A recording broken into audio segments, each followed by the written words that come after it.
Yesterday was the 20th anniversary of George W. Bush declaring the beginning, combat operations have commenced against Iraq.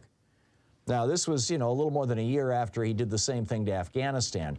Both of these wars were wrong. Both of these wars were criminal. Neither of these wars was justified. People say, well, the Afghanistan war, I mean, 9/11, wasn't bin Laden living in Afghanistan? Wasn't that planned there? Yeah, he was living there. It wasn't planned there. All he did was write the check. It was actually planned in Germany and Florida by a guy named Khalid Sheikh Mohammed, who's currently in Gitmo. And bin Laden was actually in Pakistan on 9/11, on that day. Afghanistan and the Taliban, I mean, the Taliban were fools and asses. They were misogynists. They trampled the rights of women. They were running a tin pot dictatorship. But they had absolutely nothing to do with 9/11. And not only that, they offered to arrest bin Laden and turn him over to the West, if we would just kind of leave them alone. And, the Washington Post headline kind of, says it all. It says, that George W. Bush just ignored the offer. Hang on just a second here. Let me find the exact headline. Here it is. Bush rejects Taliban offer on bin Laden. That was the headline in the Washington Post just a couple weeks after 9/11. And why did Bush do that? Well, because he wanted to have a war. Why did he want to have a war? Because he believed that wartime presidents get reelected. And Dick Cheney was all in on that too, because Halliburton was going through this incredible financial crisis. In 1999, Dick Cheney was CEO of Halliburton. And there was this company called Dresser Industries that was big in the asbestos business. My dad sued Dresser Industries because he got, mesothelioma from being exposed to Dresser's asbestos. And my dad was one of literally hundreds of thousands, if not millions of Americans who were involved in lawsuits against Dresser Industries.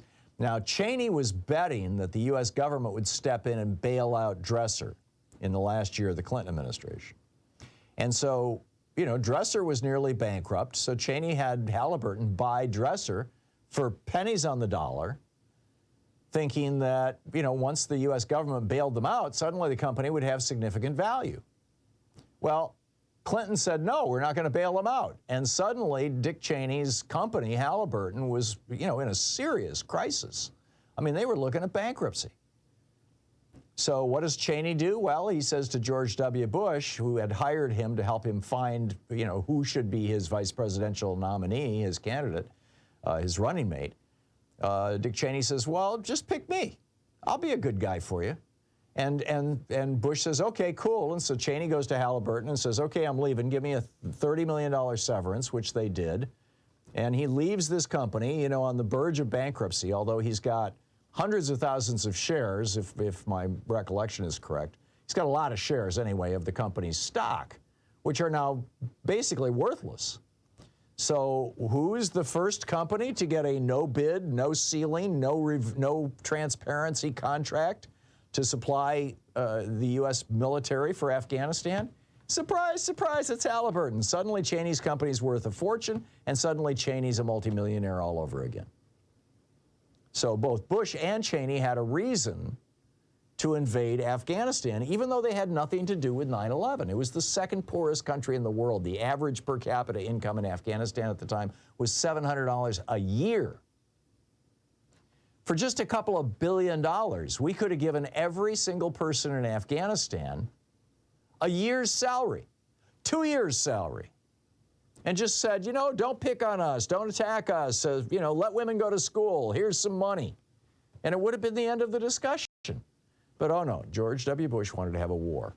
And then, of course, a year later, he wanted to have a war with Iraq, and Dick Cheney wanted that because he was already selling Iraq's oil to a dozen, more than a dozen international oil companies.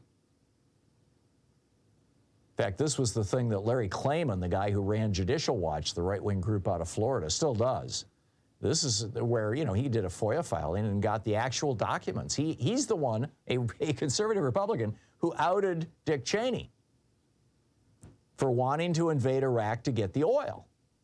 In fact, it was originally called Operation Iraqi Liberation. Remember that? It lasted for one day. Then they changed liberation to freedom because Operation Iraqi Liberation spells OIL.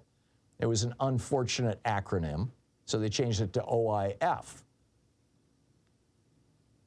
But that was, you know, and then, of course, George W. Bush, as I mentioned yesterday, wanted to invade Iraq because he had told his biographer back in 1999 that, you know, his daddy, you know, pissed away his political capital from invading Iraq because he only stayed in Iraq for 3 days.